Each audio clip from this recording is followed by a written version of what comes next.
एक महत्त्वाची बातमी तुमच्या सगळ्यांसाठी, ही बातमी मोबाईल धारकांसाठी महत्त्वाची आहे, कारण ठाणे जिल्ह्यातल्या शहापूर तालुक्यातल्या वाशिंदमध्ये करण ठाकरे या तरुणाच्या पॅन्टच्या खिशात मोबाईलचा स्फोट झालाय। हा ब्लास्ट एवढा भीषण होता की या तरुणाचा पाय मोठ्या प्रमाणावर भाजलाय। कार्बन कंपनीचा हा मोबाईल होता।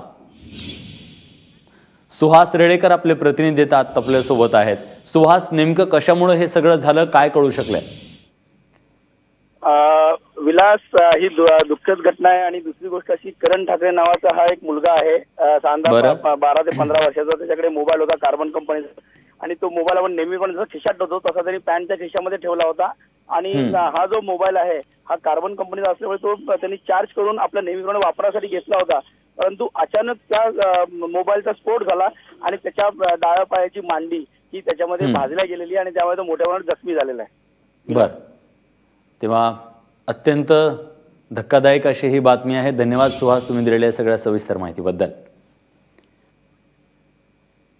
मोबाईलचा वापर आता जवळपास प्रत्येक जण करतोय आणि अशा प्रकारे मोबाईलचा स्फोट खिशामध्ये झाला आणि त्यामुळे पूर्णपणे तो पाय भाजला गेलेला आहे। याआधी देखील सोशल मीडियावरती कानात हेडफोन घालून जे गाणी ऐकत होते रात्रभर, ह्याचा स्फोट झाल्यानंतर कशा प्रकारे नुकसान झालं याच्या काही पोस्ट फिरत होत्या आणि त्यामध्येच आता पुन्हा ठाण्याच्या शहापूरमधली ही घटना समोर आलेली आहे।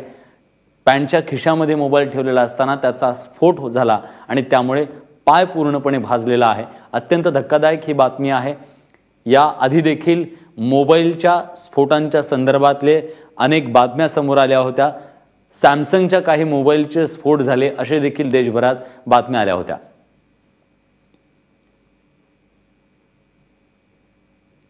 तेव्हा मोबाईलचा स्फोट नेमका कशामुळे होतोय? बऱ्याचदा असं सांगितलं जातं की चार्जिंग सुरू असताना तुम्ही मोबाईलवर बोलू नका, चार्जिंग लावून तुम्ही मोबाईलवरती बोलणं टाळा, अशा प्रकारची काळजी घ्या असं सांगितलं जातं। मोबाईल फोन रात्रभर चार्जिंगला लावून ठेवू नका, कारण मोबाईल चार्ज झाल्यानंतर देखील तो मोबाईल चार्जिंग जे आहे ते बंद केलं पाहिजे, पण सर्वसाधारणपणे असं होत नाहीये। पण ही काळजी घेणं अत्यंत गरजेचं आहे, कारण ती जी बॅटरी आहे त्या बॅटरीची काळजी देखील घेणं अत्यंत गरजेचं आहे। मोबाईल वापरताना तुम्ही देखील या सगळ्या गोष्टींची काळजी घ्या। मोबाईलवर बोलत असताना तो मोबाईल चार्जिंगला लावू नका, चार्जिंगला लावलेल्या मोबाईलवर तुम्ही बोलू नका। त्याचबरोबर रात्रभर आपण चार्जिंगला लावतो मोबाईल, ते देखील धोकादायक ठरू शकतं, कारण त्यातली जी बॅटरी आहे ती बॅटरी तिचा स्फोट होऊ शकतो, तिला जर ओव्हर चार्जिंग झालं तर।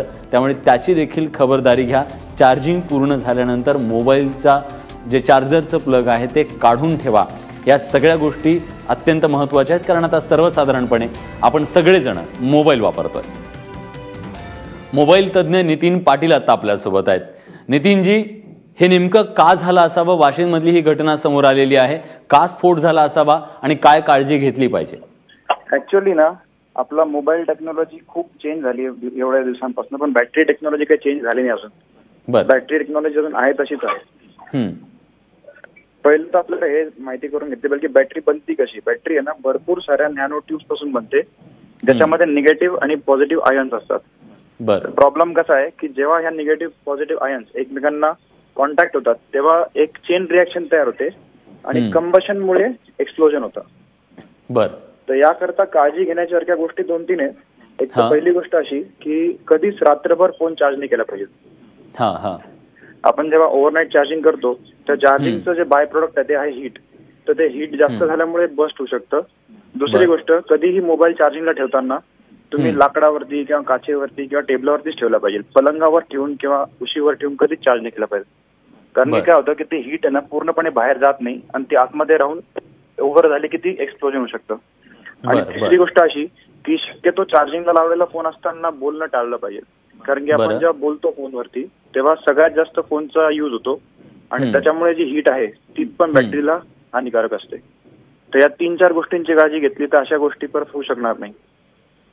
नक्कीच. आता एबी माझाचे जे प्रेक्षक आहेत त्या सगळ्यांनाही आपण हे आवाहन करू, कारण आता जवळपास प्रत्येकाकडे मोबाईल झालेला आहे आणि हा मोबाईल वापरताना या गोष्टींची काळजी नक्की घ्या, कारण असे अपघात वारंवार समोर येत आहेत. धन्यवाद नितीनजी, तुम्ही दिलेल्या सगळ्या सविस्तर माहितीबद्दल.